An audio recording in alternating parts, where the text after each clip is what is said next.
钱呀？哎，老大，付账啊！我的钱都在你那儿呢。钱好像都掉在树林里了。哎，二位，你们谁付账啊？不是，那个掌柜啊，我们呢原本是有钱的，但是一不小心钱丢了，是不是啊？对。对。你怎么知道？哎呦，赖账的都这么说，我见得多了。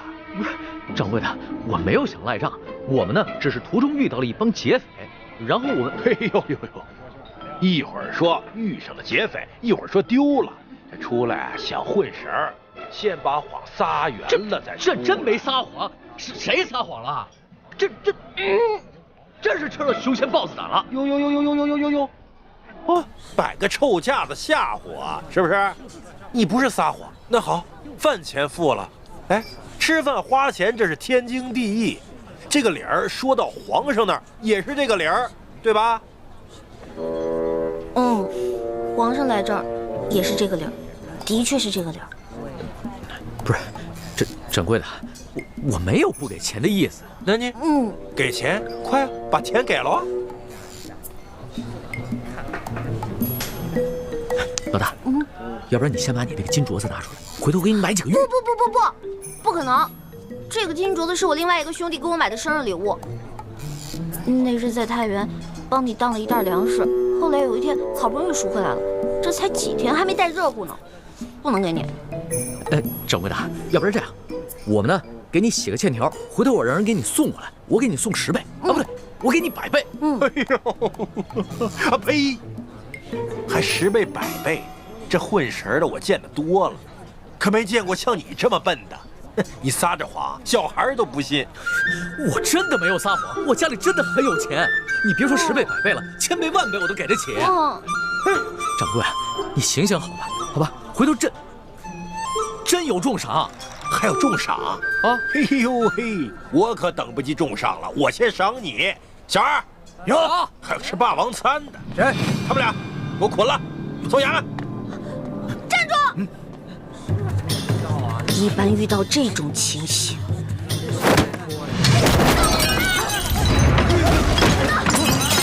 别跑！别让他跑了！站住！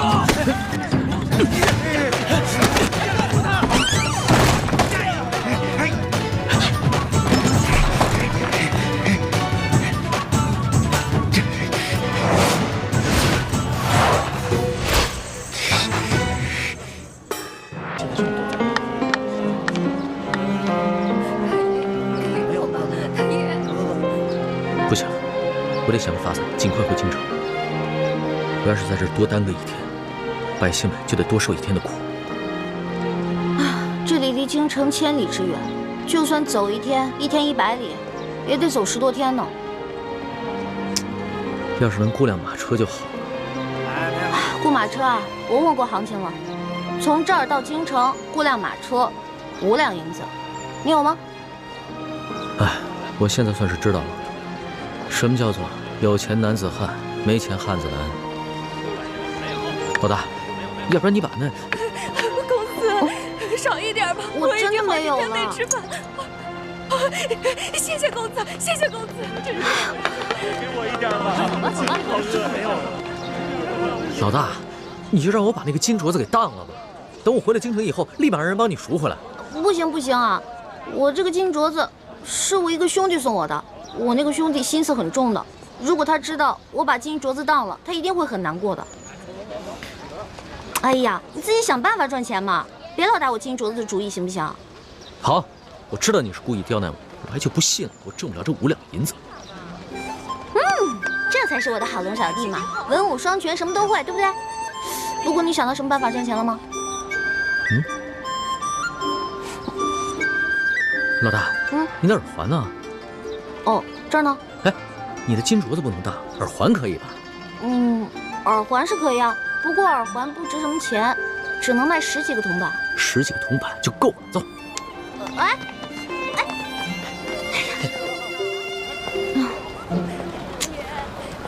不妥啊！我认为你这个方法非常不妥。明明耳环换来的铜板可以买2个烧饼吃，你非得买这些笔墨纸砚干什么？我卖了字儿以后，你还吃烧饼啊？我给你买10只烤鸭，让你边坐着马车边吃着烤鸭回京城。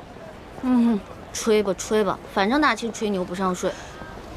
老大，你别门缝里看人，把人看扁了。我自幼好学工书，不到10岁的时候啊，这朝中诸位大臣啊，对我的字儿那是争相收藏。民间更是一字难求啊。如今我沦落在此啊，拿自己的字儿换一点盘缠，不管是谁买了，那都会当成传家宝的。是啊，你最棒，你最厉害，你是皇上，你说了算。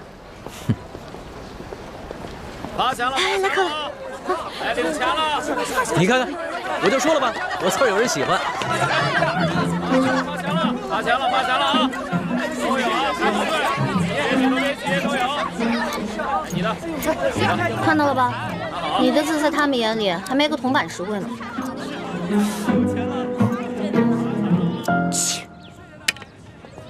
哟，这幅字笔画圆润柔美，清丽潇洒，颇有明代董其昌的风范呢。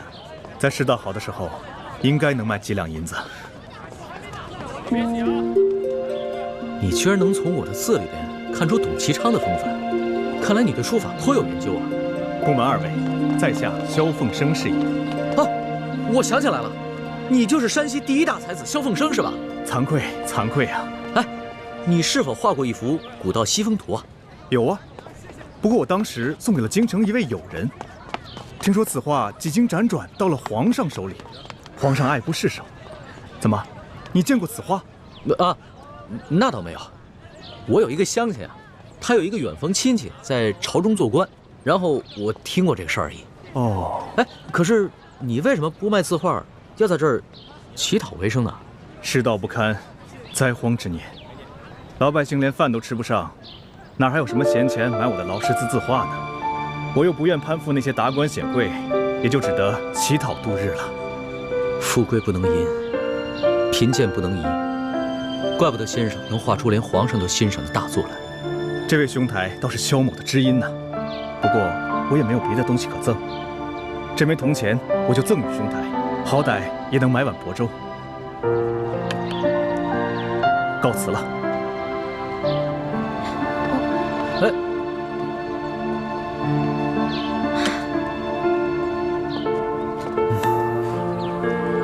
龙小弟，现在总算知道了吧？大臣们啊，觉得你的字值钱，并不是因为你的字写的有多好，而是因为你是皇上，天子墨宝谁不想要啊？那些富商要是知道你是皇上的话，倾家荡产也会买你的字的。老大，你就别再挖苦我。这趟微服私访，学到的东西实在是太多了，比在宫里边读的所有的书加起来还要多。响鼓不用重锤，那我就不多言了。哎呀，不过我要开始准备去给你赚路费了。我都赚不到，你能行吗？我，李欢，江湖就是我的天下，知道吗？哼。老大，你说的不会是这个地方吧？当然，一会儿看我眼色行事，知道吗？走。哎，老大。来，满镜离手了啊！来，当然是买双，这边当这边双啊，这边选。满镜离手，来，当然是买双，看决定啊！赶紧下注啊！好嘞，想你边运气这么差还赌呢？来，接着来，去！我说怎么没把他输呢？原来那儿有个小叫花子，滚！说谁小叫花子呢？告诉你，我们小爷有的是钱。哎呦，金元宝，真有钱啊！头发，还掏出的。金镯子，谁呀？好，有种你跟本少爷好，赌就赌。好，来。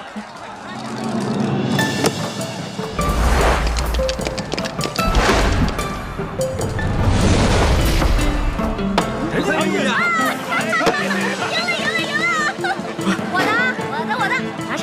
们的。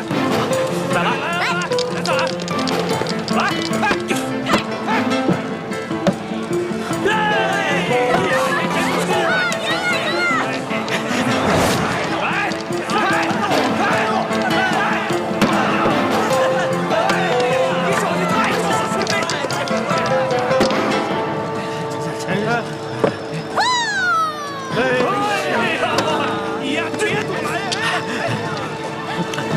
老大，算了，见我就收啊。哎呀，我正玩得兴起呢。老大，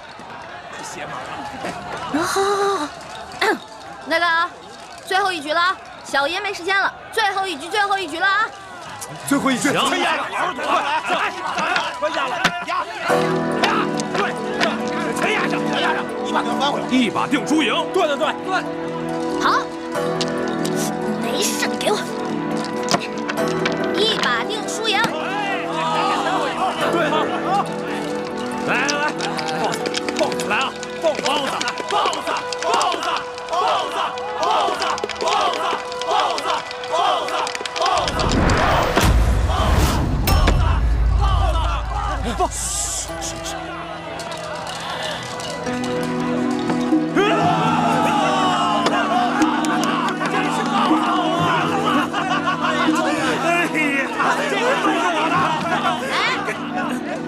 哎，你干什么？小爷这骰子还没摇开呢。开啊！到开啊！对呀，你还能看什么呀？等着啊！来，随便来啊！开呀！真是要开吃！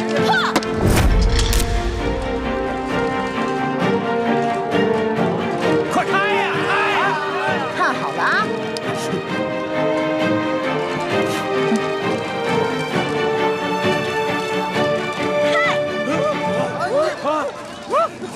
怎么是石球呀？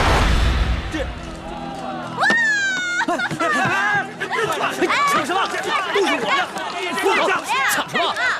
这仨骰子怎么可能摇出19点啊？你出老千啊？不是，哎，肯定出老千。对呀，我又没多一个骰子，这是小爷的本事，自己没本事还怪我，有你这样的吗？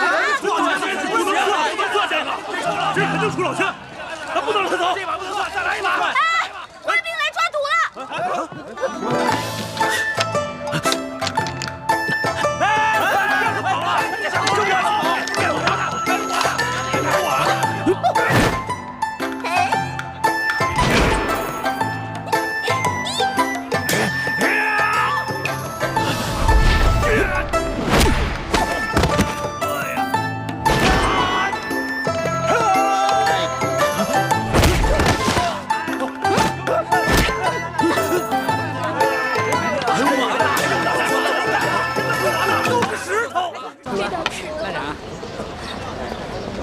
哎，陆小弟，你干嘛呀？赶紧姑娘车回京城吧，别再节外生枝了。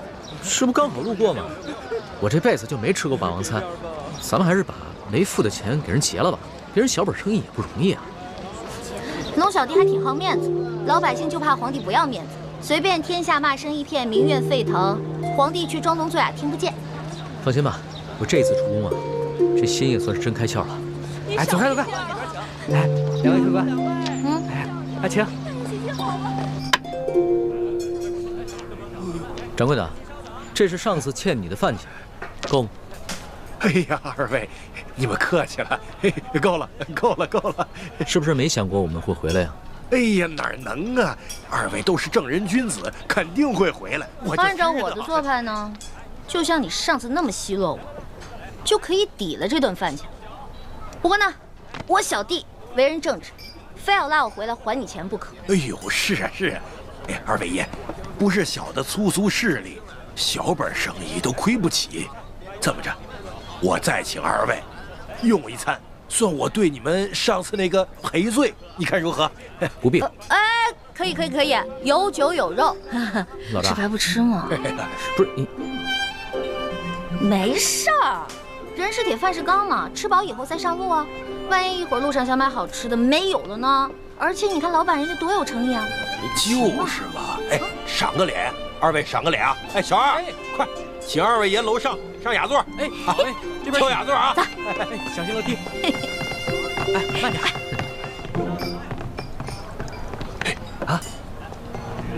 快！好，这。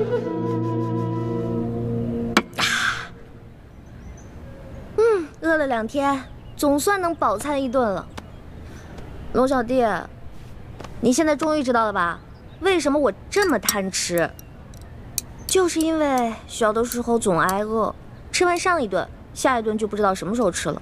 我总想着，可着一顿饭使劲吃，使劲吃，这样就不会挨饿了。我明白了，老大，你就放心吧，以后我再不会让你挨饿了。不光不让我挨饿，也要让全天下的老百姓都不挨饿。好，我努力，尽量做到。老大，我们现在是不是该过辆车回京了？可以啊，我们要把这些点心都带上，饿的时候可以吃啊。也是啊，这里的旱情虽然没有太原的严重，但是估计路上要买到吃的也挺难的。来，再吃点。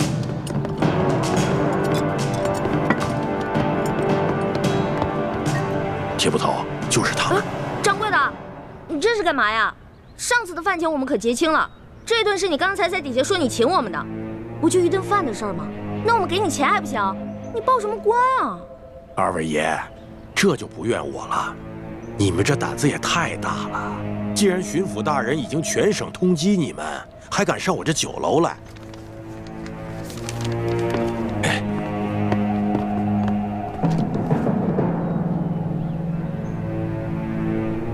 想不到我身为大清皇帝，竟然被自己任命的官员通缉，惶惶如丧家之犬。下一章。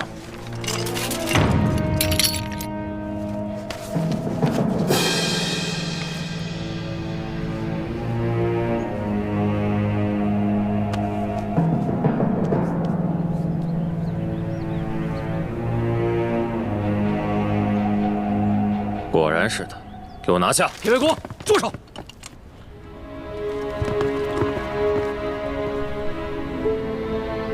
你认识我？我虽不认识你，但我知道你是谁。你做了20多年的捕头，破获无数刑案，抓过无数盗匪，屡受朝廷的嘉奖。去年你因公致残没了左手，皇上特意恩诏，命宫中的能工巧匠帮你打造了这只可以伸缩的铁手。你怎么知道我这铁手是皇上亲自下诏打造的？你知道我是谁吗？你是谁？你是巡抚大人下令通缉的要犯龙三。那你可知巡抚大人为何事要通缉我？当然知道，假冒钦差，伪造圣旨，勾结牛角寨的山匪，打劫官粮官银。铁卫国，你误会了，这通缉令上的案情另有内情。我乃是真的钦差，是皇上下密旨让我来山西公干的。公干？我铁某办案无数，不肯认罪的犯人见得多，但没见过你这么负隅顽抗的。巡抚衙门都已经定了罪，发海捕文书通缉你了，你还在这满口跑马。我告诉你，有什么话，好好随我回衙门说。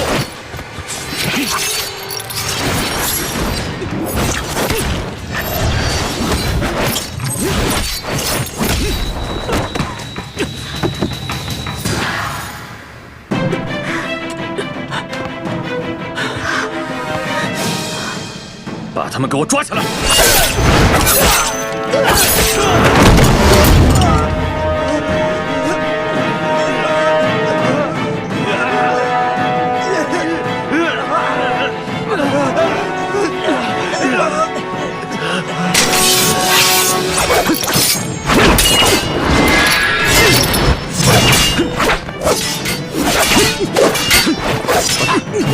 没事。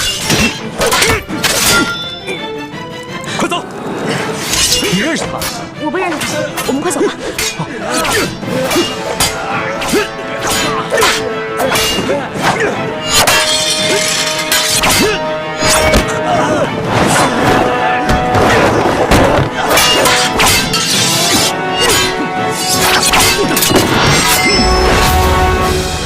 你是谁？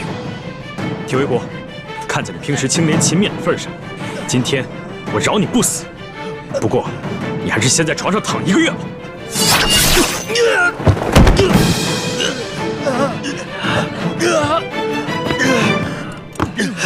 包子嘞，热腾腾的包子。上饭前啥都没答应。没有，闪开！刚出笼的包子。龙小弟，我有那么重吗？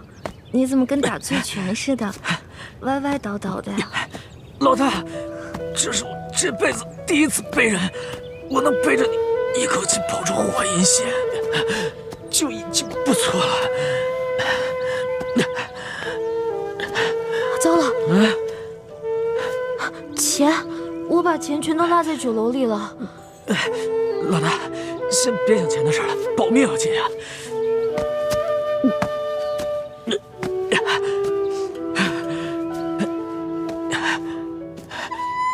龙小弟，要不然你把我放下来吧，你可是金枝玉叶，别到时候把你的龙胳膊龙腿给你压坏了。不是，铁捕头的铁手是我亲自建造的，我知道他有多厉害，你一定伤得不轻。咱们得赶紧找一个地方，老给你包扎一下。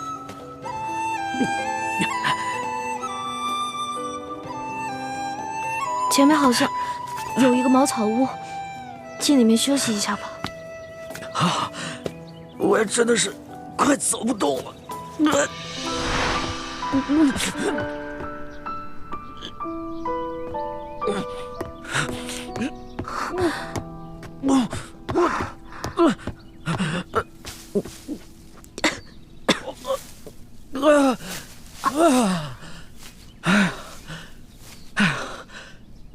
龙小弟，长这么大还没这么累过吧？那是，哎呦，哎，你怎么流那么多血啊？你让我看。大惊小怪的，没见过世面吧？没事儿，你先出去，我自己看一下。你别闹，我出去。你想占我便宜是不是？告诉你不许占我便宜啊！去，赶紧去，出去。真的？真的，快点走啊！走，快点儿！快点儿啊！快去！哎，不是，你确定你自己能行？我确定。去。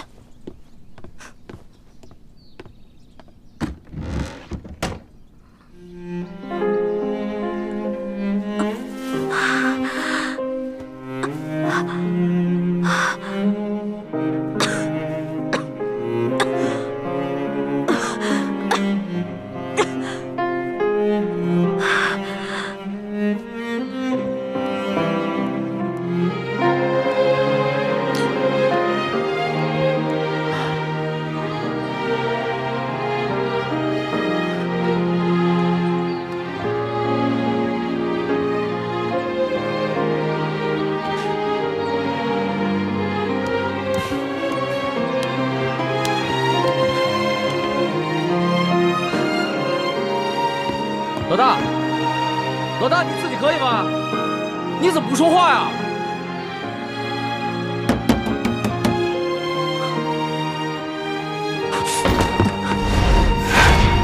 老大，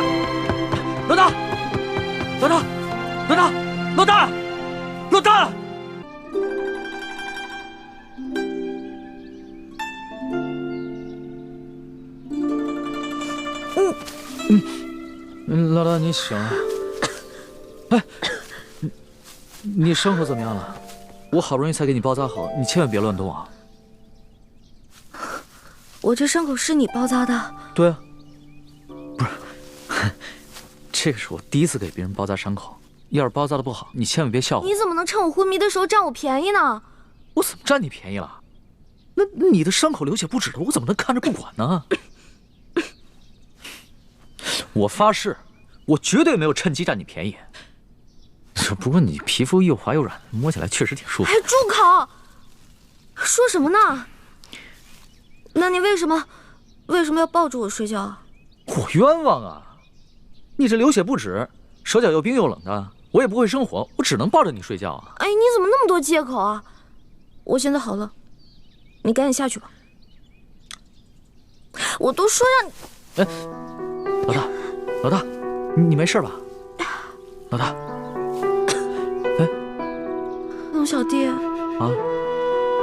我怎么感觉我这脑袋这么晕啊？哟，老大，你头好烫啊！这样，来，你先躺下，躺好了。哎，好冷啊！哎，把衣服盖好，把衣服盖好，你就不冷了啊。不冷了。龙小弟啊，我想喝水。水啊，水，你等着，我去给你找水去啊。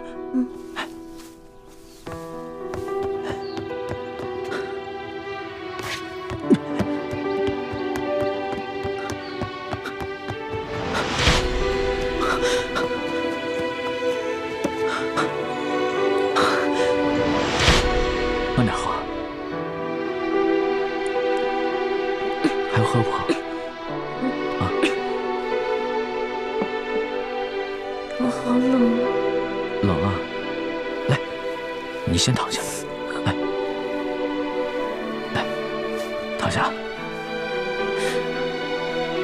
好冷啊！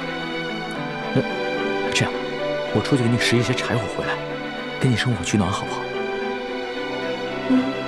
那你好好躺着，别乱动。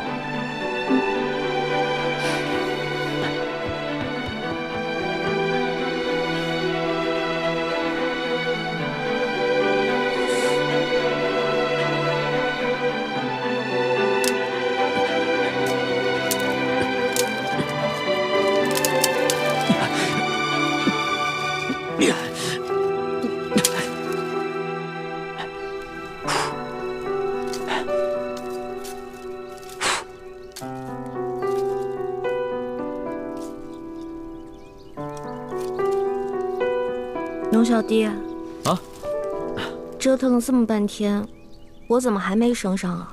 我马上就好，马上就好。我怎么会有你这么个笨小弟啊？啊！你柴火放太多了，分开点儿，要不然里面空气不流通，火是生不着的。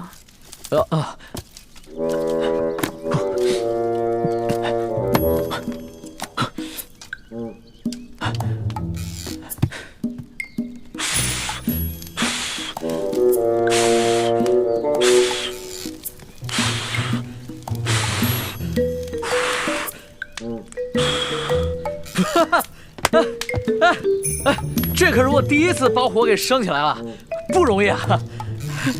哎，你这个就叫做四体不勤，五谷不分。我怎么就五谷不分了？你看看这是什么？我顺道拿了2个地瓜，我现在就烤给你吃。顺道拿的？我看你是偷的吧？我会把钱补给主人的。哎呀，前几日我拿了人家一只鸡，你当时怎么跟我说的？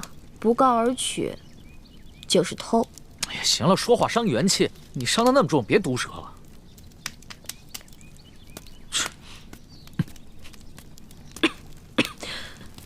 你搓上面的泥干什么呀？那个泥不用搓，连皮带泥放在火边慢慢的煨就可以了。不是，这不把泥搓掉了怎么吃啊？哎呀，我发现了，我这个龙小弟啊，不仅江湖经验差，生活常识也没有。这个泥烤干了以后一掰就掉了，里面的地瓜是干净的。如果这个地瓜外面没有一点泥一起烤的话，里面就糊了。反正老大你江湖经验足就行了，小弟我又学到本事了。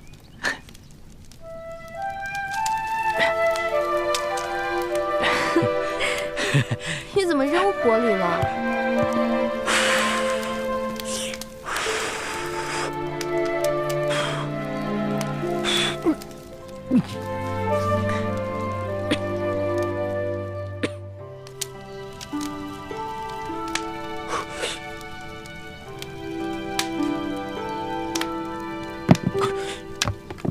哎呦！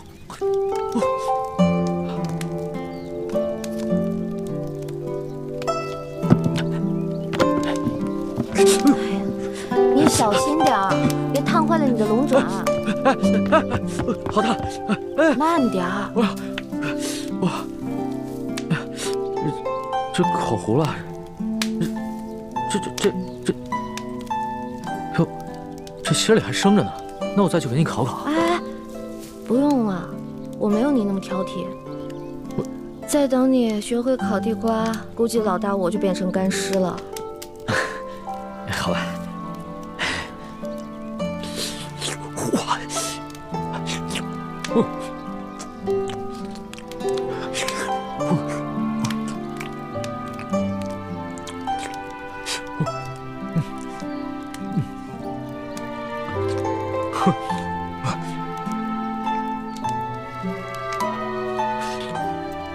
好吃吗？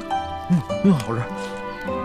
我以前做攻略啊，都没吃过烤地瓜，没想到地瓜这么好吃。就我以前吃那些烤鹿肉、烤熊肉什么的，都没这烤地瓜好吃。你看你现在这副狼吞虎咽的样子，以后还敢不敢说我吃相不好啊？我告诉你，我这么落魄的事啊，只有你一个人见过。你一定要守口如瓶，要不然的话，我就灭你的口。守口如瓶可以啊，但是我要封口费。好。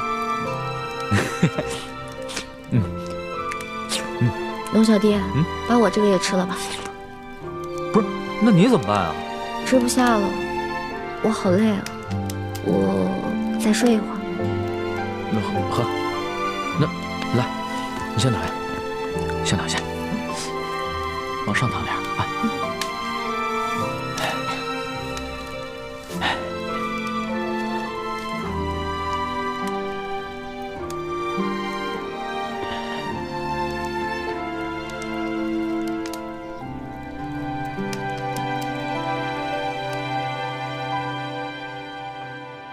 李兄，好久不见。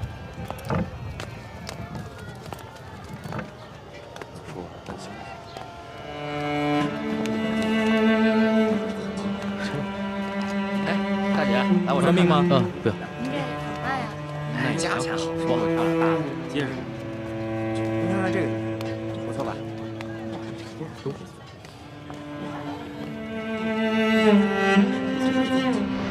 这瓶里的外敷草药啊，口服。谢谢掌柜的。哎，钱呢？掌柜的，我今日出门的时候忘了带钱，你能不能让我先赊一下账，改日我连本带利一起还你？去，没钱买什么药啊？掌柜的，你行行好，我妹妹她已经病得不省人事了。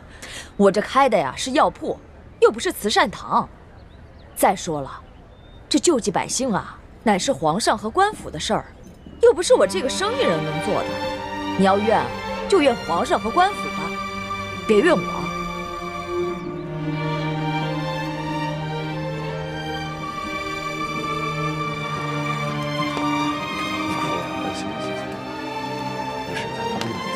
站住！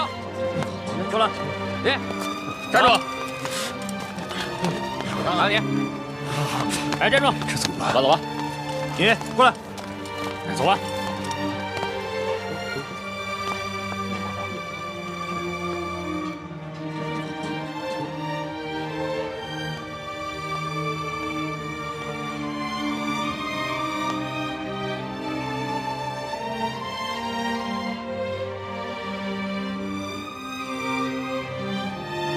大哥哥，你是不是也饿了？你也想吃烧饼吗？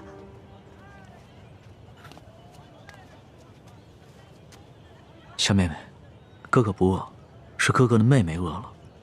你能把这张白面烧饼分给哥哥一半吗？等将来，哥哥一定还你10张肉饼。真的，你没骗我。真的，我没骗你。好吧，我相信你。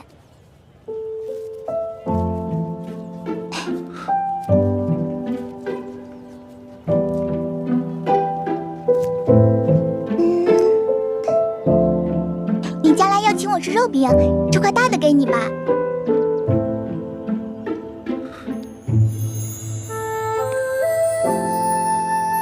小妹妹，你你真好。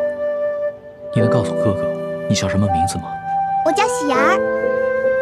喜儿，真好听。娘，买稻米了。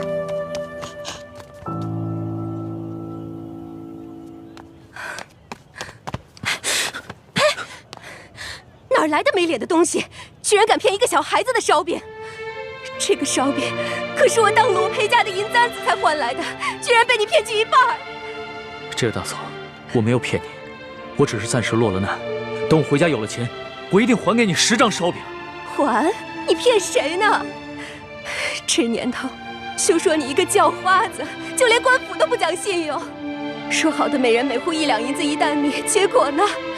只是给了这么点发了霉的陈年糙米。你们淮阴县也是如此吗？哪年赈灾不是如此？府里的灾民尚能领到少许白米白面，到了我们县里，就只剩下这发了霉的陈年糙米了。再到下面各个乡村，剩下的就只能是糠皮了。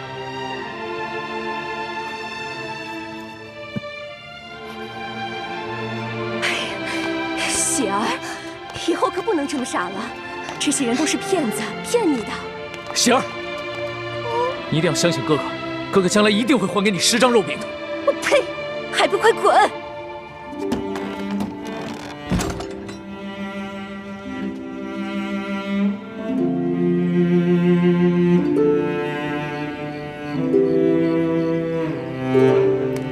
老大，来，吃点吧。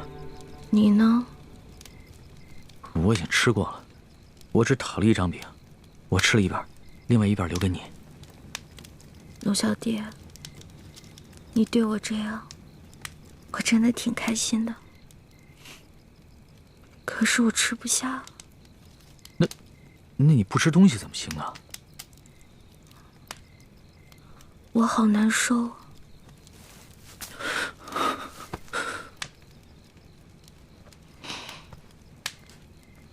龙小弟，我这个老大可能要先行一步了。别说胡话，咱们2个可是拜过把子的，说好了要难同当，同生共死的。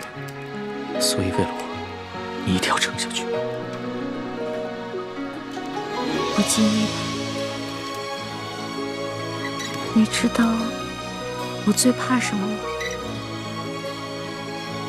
第一是恶，第二是丑，第3就是死。龙小弟，我也好想陪你回京城。可以的。我还想去收那些你欠我的利息呢。放心吧，人不死，账不烂，你一定好好撑着。要是你不在了，我赖账了怎么办？你不会赖账的，你还会整顿吏治，革除疾病，让老百姓过上好日子。因为你是一个好皇帝。我之前说过，你是天底下最不该爱的人。可是我现在收回这句话，你真的很好。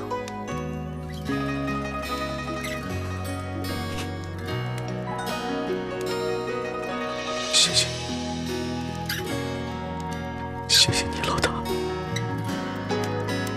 谢谢。所以你一定要撑住，一定要撑住，撑住了监督我。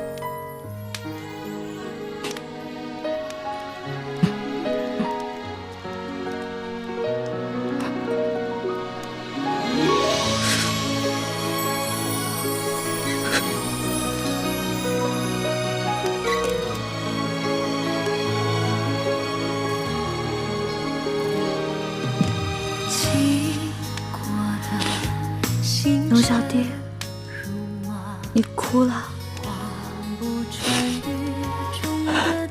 原来龙珠是咸的呀。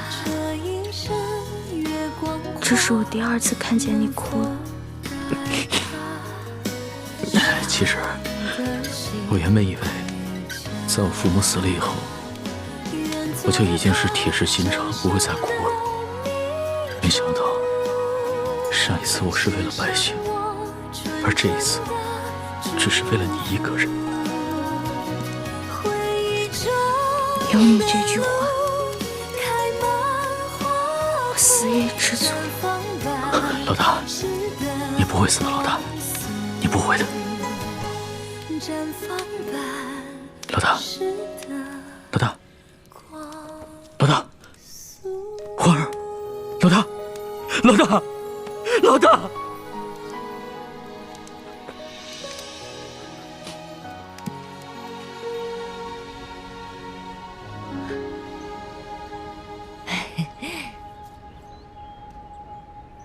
掌柜的，咱们可是说好了啊，这个金镯子我只是暂时抵押在你这儿，你一定要好好保管，改日我一定会赎回来的。放心吧，我是生意人，这药铺开了多少年了，做生意的讲诚信，懂规矩。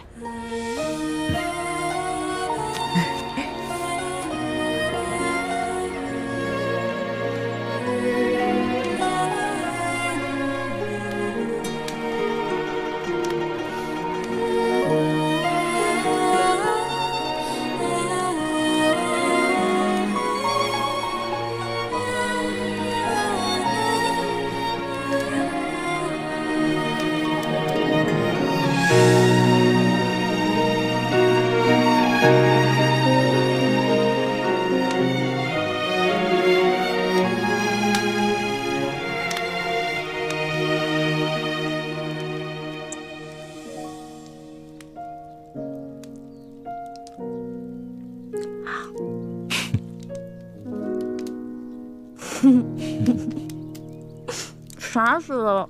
你干嘛一直看着我笑啊？在这种穷乡僻壤的地方，我都快愁死了。我本来也快愁死了，但是看到你伤有好转，我觉得特别开心，就是想笑。你知不知道，这次你整整昏迷了3天，我都快绝望了。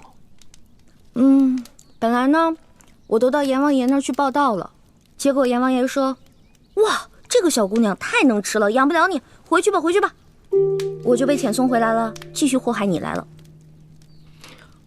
你只是第一次帮我缝了衣服，戳破了手，我可是把太多第一次都给你了。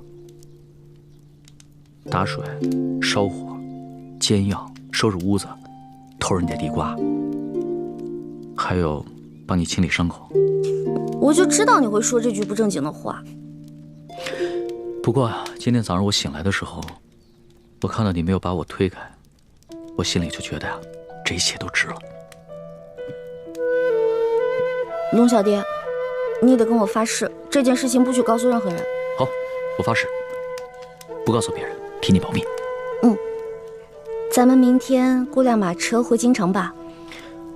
我也想早日回京，你身子受得了吗？我的身子都已经好了。龙小爹，你是条龙，所以你应该回到海里去。我这个只会吹牛的老大根本保护不了你，万一你在外面遇到危险了，那我就算死上1万次，也不足以弥补我的罪过。呸！死什么死？我知道了，我准备一下，明天一早就出发。哎，你就打算穿这件脏兮兮的衣服出去啊？怎么了？不是你说冷的吗？我现在已经不冷了，龙小弟，你好歹是个皇上啊，不能这么不体面。那，你看看你，刚一醒来就开始奚落我了啊？哪有？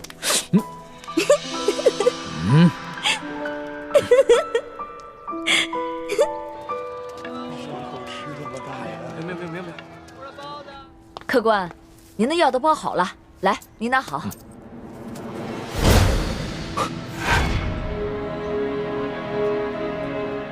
掌柜的，你的金镯子哪来的？这是一个客人递给我的，怎么了？那客人可是一个年轻可爱的姑娘，大约5尺高，胖瘦适中的样子。不是，那是个年轻的后生，脸上嘛脏兮兮的，我也没看出啥模样来。掌柜的，那客人是我一个朋友，这样吧，我先帮他把这个镯子给赎走，再留下20两银子跟一封信。如果他再来抓药的话，麻烦你把银子和地址给他，让他来找我。这……好吧，谢谢。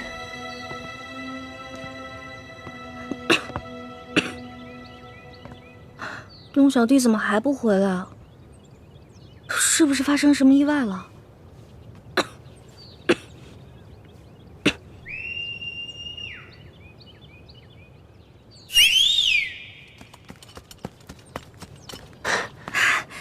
叶哥哥，小师妹，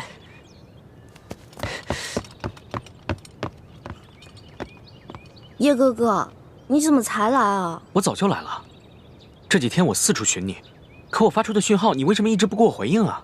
我这2天不是重伤昏迷了吗？所以就没听到你的信号。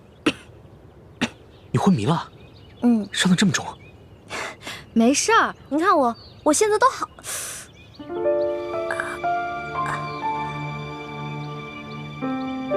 所以这些天，一直都是康熙在照顾你，给你洗伤换药。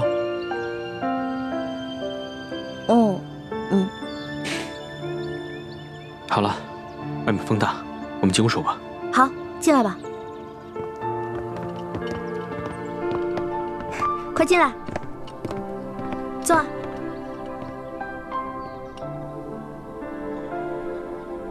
这屋子里怎么就只有1张床？那这些天你和康熙……叶哥哥，你千万别误会，这2天我晕得7死8活的，什么都不知道。康熙是一直在照顾我，但我们什么都没有发生，真的。算了算了，你这次大难不死，已经是不幸中的万幸了。你放心吧，我会替你保密，不会告诉大师兄的。还是叶哥哥好，叶哥哥最好了，什么都替我着想。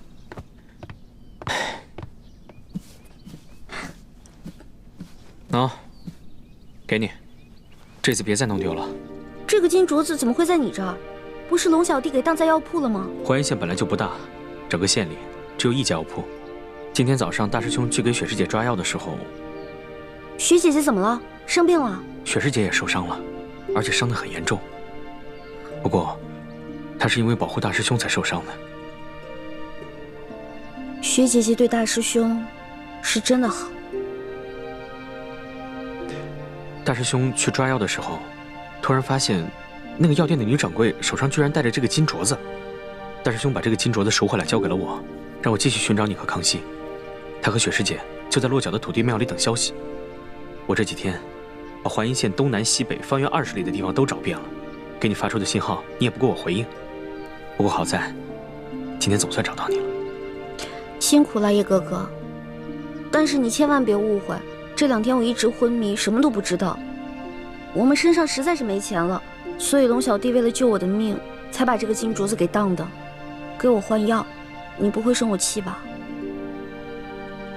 我当然生气了，不过我气的不是你最终把这个金镯子当给了药铺，而是你为什么不早点拿它换钱抓药啊？金镯子比你的命还重要啊！我不是怕我当了以后让你伤心吗？有你这句话，我就很知足了。哎，叶哥哥，天马上就要黑了，你赶紧走吧，不然等龙小弟回来该看见你了。好，那我现在就去告诉大师兄，让他和雪师姐来找你会合。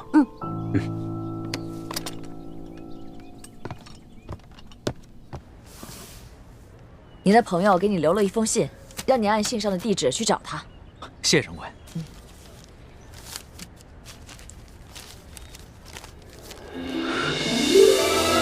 果然是李太医的笔迹，太好了，这下可以顺利回京了。谢谢掌柜的。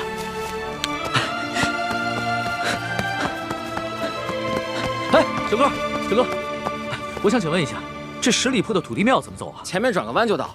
不过这土地庙出事儿了。出什么事儿了？就在1炷香前，一大堆官兵过去，说是捉拿什么通缉要犯。我劝你啊，还是别去了。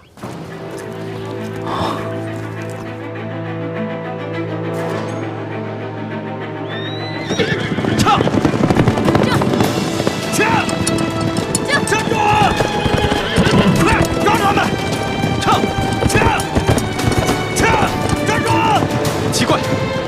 怎么知道我们藏身之处的？多半是吴三桂的手下追踪到我们的行踪，故意泄露给官府的。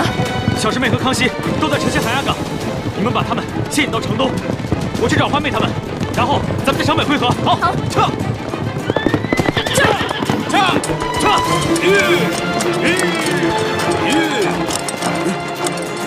这两个才是通缉令上的要犯，不要中了调虎离山之计。追！撤！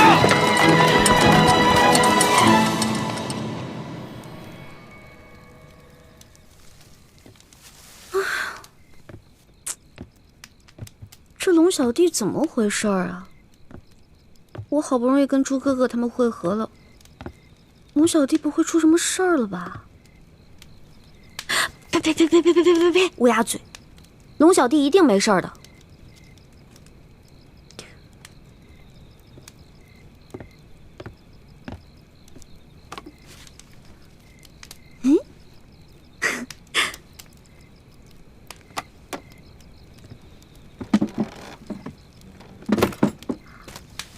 孔明灯哎！哦，我知道了，原来这家是靠做小手工维持生计的，后来逃难了，所以这些东西就放在这儿了。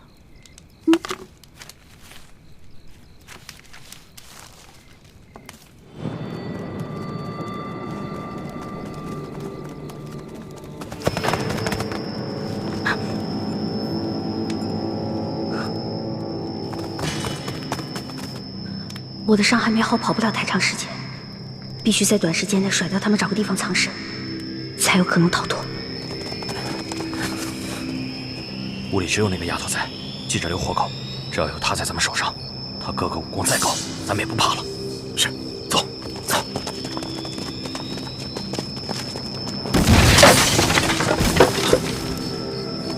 不对，快追！这边，快！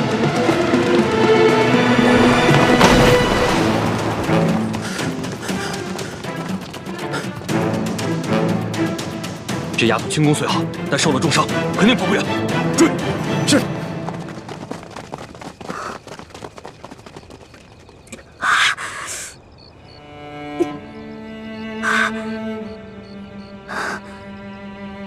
一环，别怕，你一个人逃了，只回了一个李一环。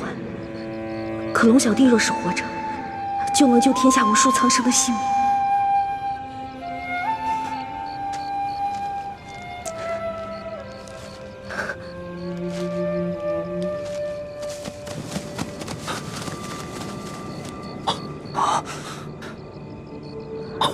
你们看，他在给龙三报信，快发暗器把孔明灯射下来。不行，这狗有巡查暗器都射不到。先抓住那丫头，走。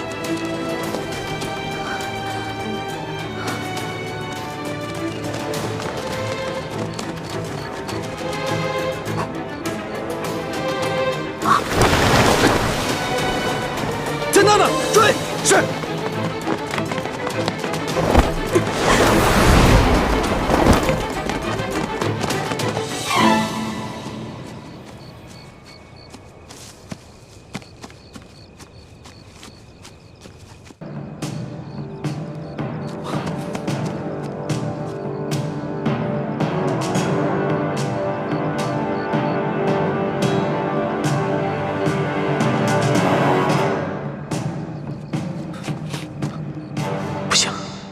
我走了，一欢怎么办？他冒险向我示剑，一定会暴露自己的藏身之处。他轻功虽好，但此刻重伤未愈，一定会很危险。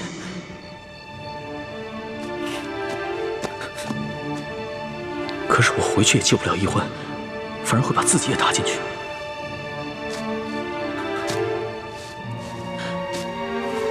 一欢几次为我不顾生死，我却自顾自逃了。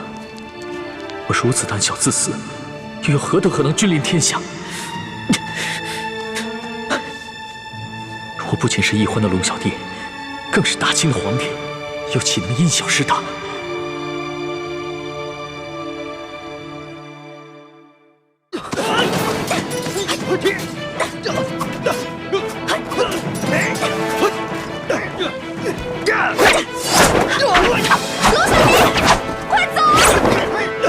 龙小弟，这个时候千万别想什么义气。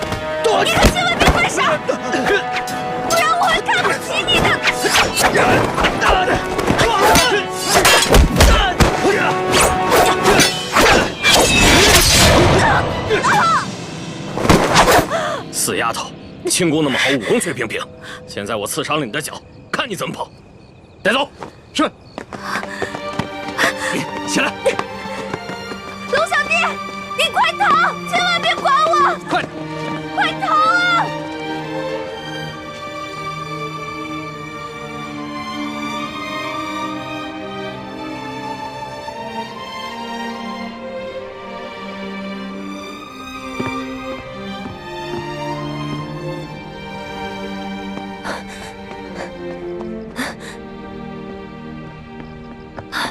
大师兄，小师妹和康熙呢？看来他们已经离开了。只有一张床。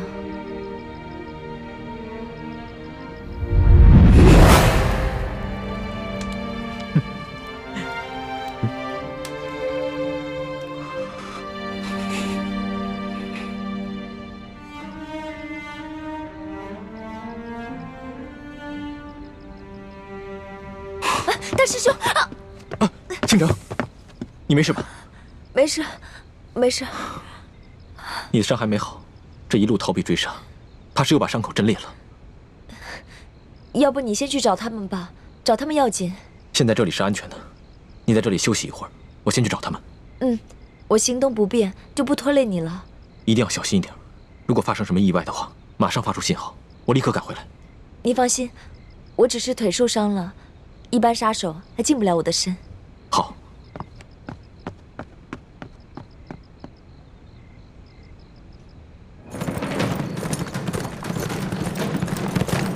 唱。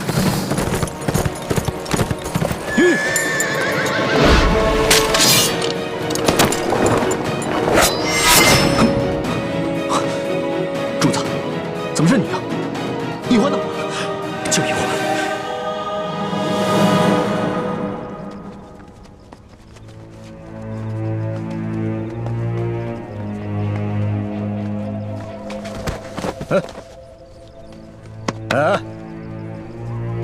起来！刚才跑得跟飞似的，这会儿装死。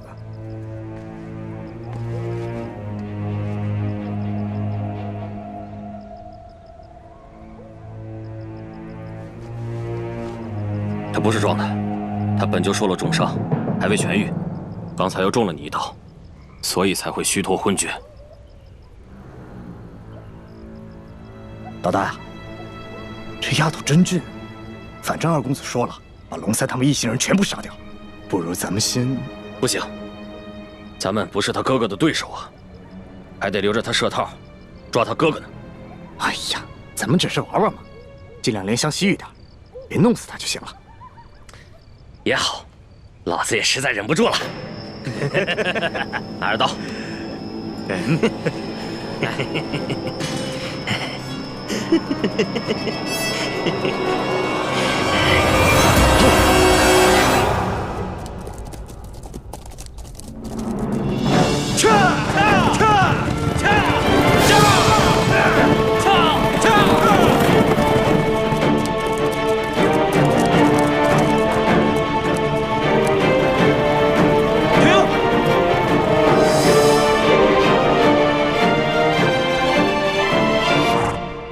怎么了，苏大人？快准备接驾！接驾？皇上在哪儿啊？那个穿补丁衣服的就是皇上。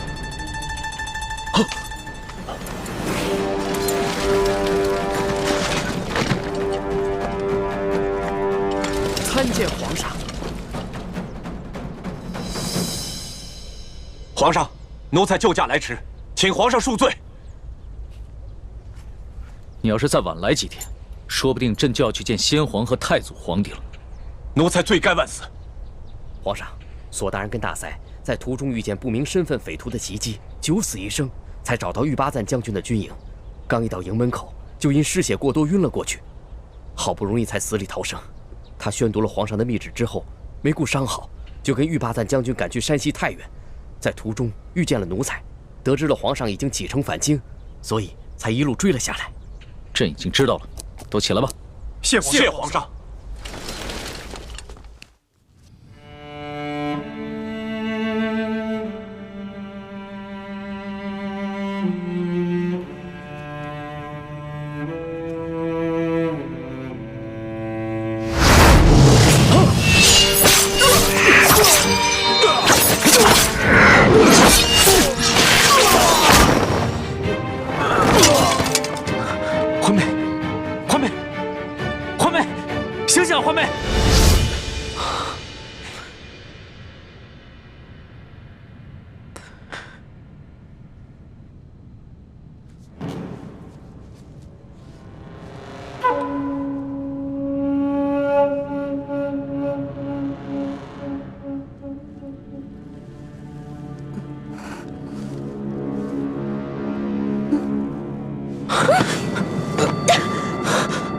干什么？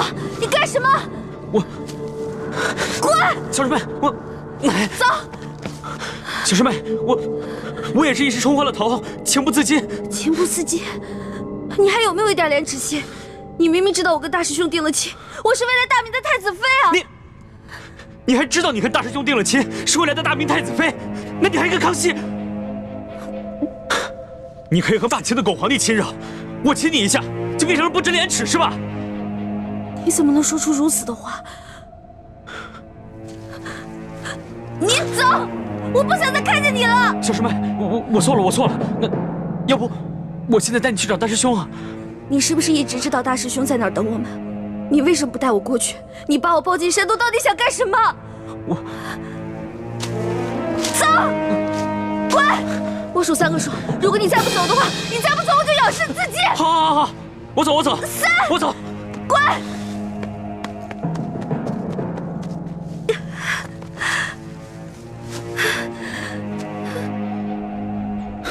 这都3天了，李欢怎么还没有消息？都没有。那些黑衣人不像是刘德昭的手下，而像是吴三桂花重金聘请的江湖流寇，身份不明，很难追查。眼下还没有证据证明那些黑衣人是受吴三桂所指使。吴三桂只知道龙三是普通钦差，而不是朕。如果他知道的话，只怕易欢会更加危险。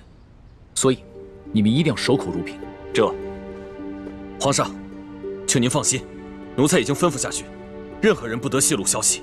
其二，为了避免打草惊蛇、危及圣安，奴才及手下将士未惊动地方官府，而只是秘密行军。你做得很好。皇上，那这刘德昭该如何处置啊？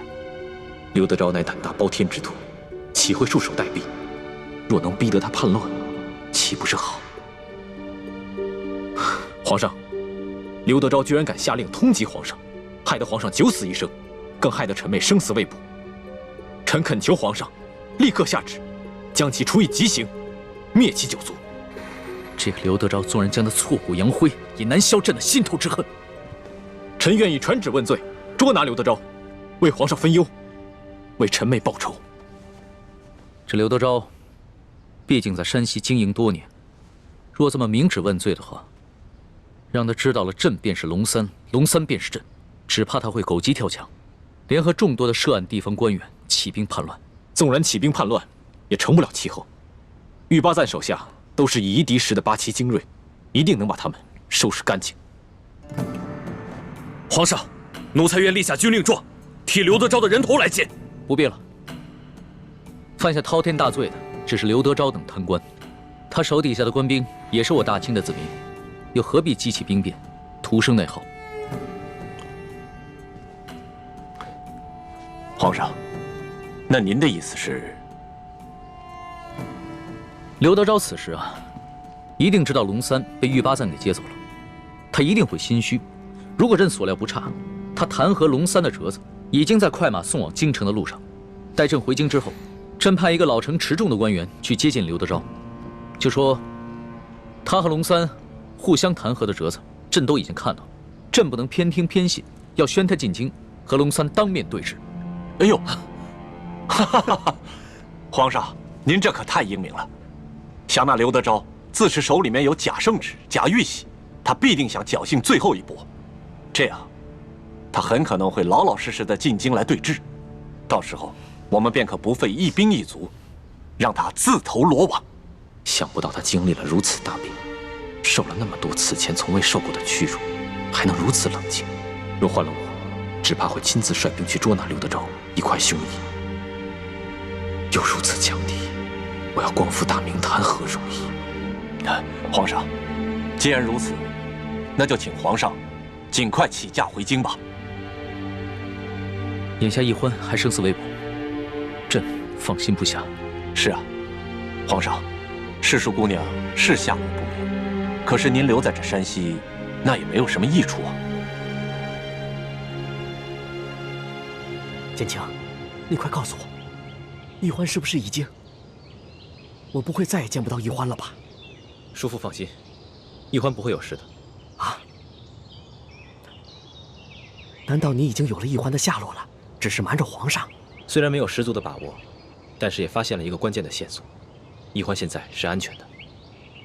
那你为什么不赶快把他找回来呀？自从鳌拜在康熙面前点明我们兄妹的真实身份之后，康熙表面上不动声色，其实早就对我们兄妹存下了一份戒心。不过经过这几次我们兄妹出生入死的救护他的戒心应该已经消除了。但若是让易欢这么轻易地回到他的身边，说不定他反而会误以为这一切不过是我兄妹设计的苦肉计而已。你的顾虑也不是杞人忧天，但你可知，不仅皇上，就连索额图也在暗中怀疑你们了。索额图？难道他发现了我们的什么破绽？破绽倒是没有，只是他这次前去调兵，途中遭遇了几波江湖杀手的突袭，他怀疑是你暗中指使。他眼见皇上宠信你们，而易欢又为了救护皇上而被黑衣人掳走了，就没敢对皇上说，只是私下里和我提起过。所以我马上把你叫出来，就是想提醒你，一定要当心索额图。多谢叔父提醒，侄儿定当小心行事。好啊，那我就放心了。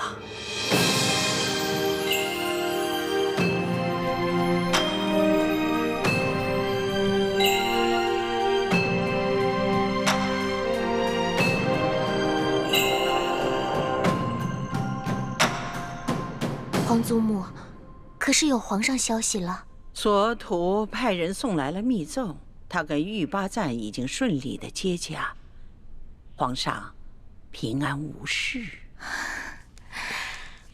阿弥陀佛，妾身这悬着的一颗心，也总算是放下来了。不过皇上目前不想回京。为何？皇上在索额图搬取援兵之时，接连遭遇了官兵和几路神秘杀手的追杀，幸亏李氏兄妹舍身相救，才脱离了险境。李焕为了引开杀手，下落不明，生死未卜。这李易欢本来就是奴婢之身，为皇上牺牲乃是分内之事。难道皇上为了寻他，就这么一直不回京了？索额图密奏说，皇上的遭遇追杀和李易欢的失踪都甚是蹊跷。难道这一切都是有人布的局？来，娘，你先吃。娘不饿，你吃啊。娘骗人，我明明听到娘肚子在咕咕叫。喜儿，还认得我吗？嗯。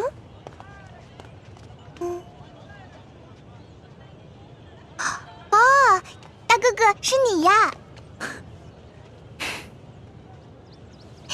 喜儿，在吃什么呢？我娘煮的野菜糊糊，家里的米面都吃完了，只能吃野菜了。我娘说要再过几天，连野菜都没得吃了。这位公子爷是？我就是那日分走半张白面烧饼的叫花子，这次过来兑现对喜儿的承诺，还你们肉饼。真的，娘，我就说嘛，大哥哥是不会骗我的。哎呦，你看我这眼睛，那日小夫人说话多有得罪，还望公子大人有大量，不要以小夫人一般见识。没事的，大嫂，在这灾荒之年，人人都只能顾自己。这喜儿啊，能把仅有的一张烧饼分我一半，这等大恩，也是让我终身难忘的。来，啊，肉饼，整整10张肉饼，赶紧吃吧。娘，你先吃吧。谢谢公子爷。大嫂，能不能把这碗野菜糊糊给我喝呀？这，公子一看就是出身不凡的大富大贵之人，如何喝得这个呀？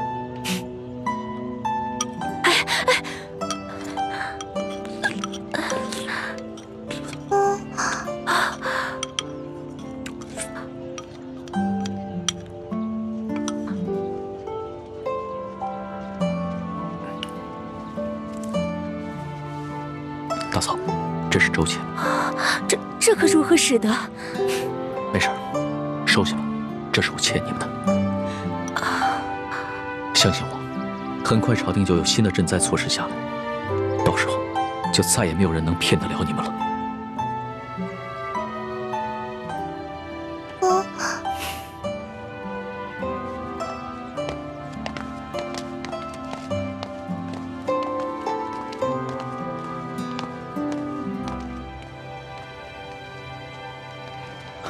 李太医，眼下易欢还没有消息，但是我已经决定明日回京，你不会怪我吧？主子言重了，主子乃万圣之尊，不宜久离京城。而且太皇太后已经传来懿旨，催主子回宫了。最重要的是，眼下山西有数十万的灾民急需朝廷的救助，更有看似表面祥和，其实已经危机四伏的朝局，需要我去治理整顿。这也是易欢为何宁可牺牲自己，也要救我的原因。所以，我不能辜负他。主子能以国事为重，是臣妹之幸，更是天下百姓之幸。请主子安心返回京城，寻找营救臣妹之事，就交给臣去做吧。臣正在想办法，通过一些江湖人士，打探那些黑衣杀手的下落，相信很快便会有消息。那一切都拜托你了。其实，在我的心里，你已并非我的臣下，而是我的朋友。易欢更是我唯一的红颜知己。如果他，那将是我穷尽终生都无法弥补的遗憾。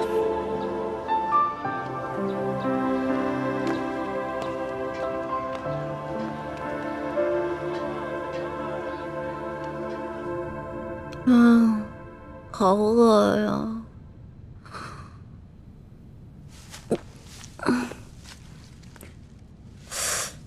伤也好的差不多了，要不然出去找点吃的。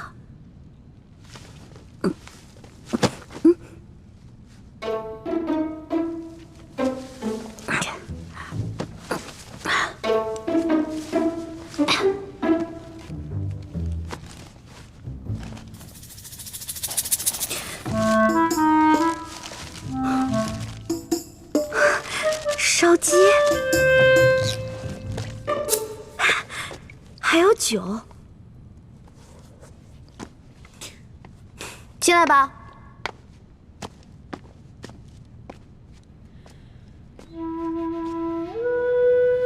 我不是说让你滚了吗？我滚了，我真的滚了。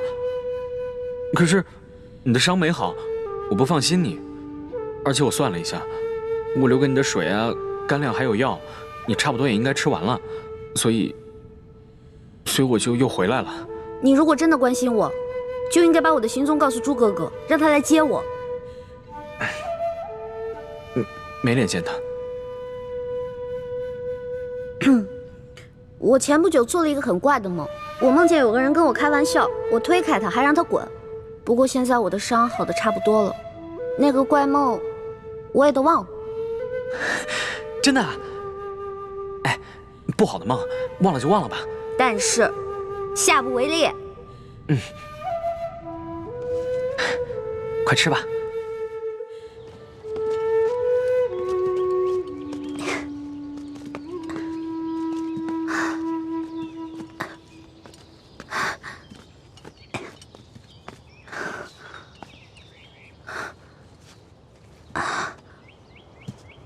康熙和大师兄他们就在前面5里外的林子里扎营，我不能继续再往前走了，会惊动林中暗哨。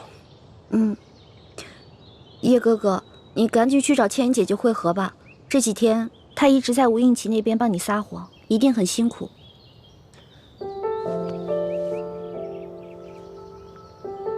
信号弹你拿着，等我走了以后再放。我不想和大师兄碰面。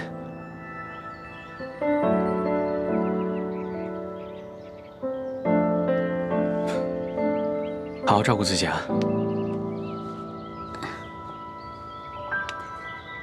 保重啊，叶哥哥。你也是，京城再见，保重。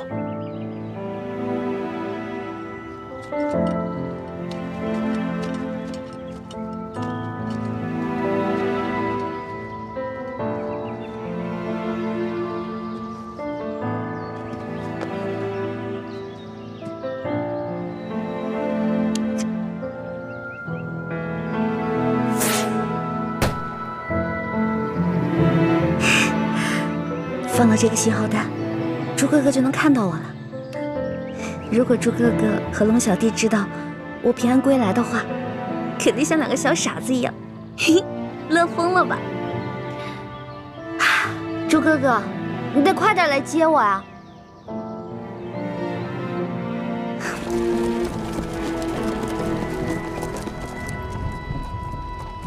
文心，你的伤怎么样了？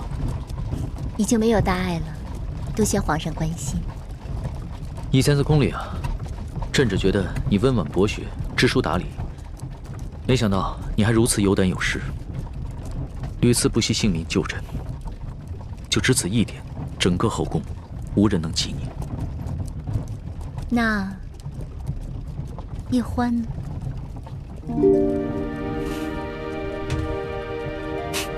叶欢他也是朕的知己。朕也想将他纳入后宫，只不过他始终都咬定不肯，而且他已经许配过人了。哦，对了，皇上，臣妾有一事要向您禀报。雪嬷嬷的病已经好了，只是她伤心我爹的死，想为我爹守灵3年。臣妾未向皇上请示，便自作主张的准了。还望皇上恕罪。雪嬷嬷忠心护主，就由她去吧。这些小事你自己决定就行了。是。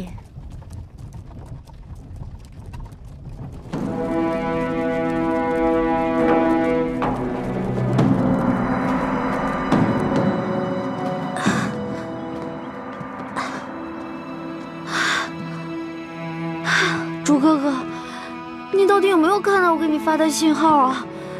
为什么还不来接我呀？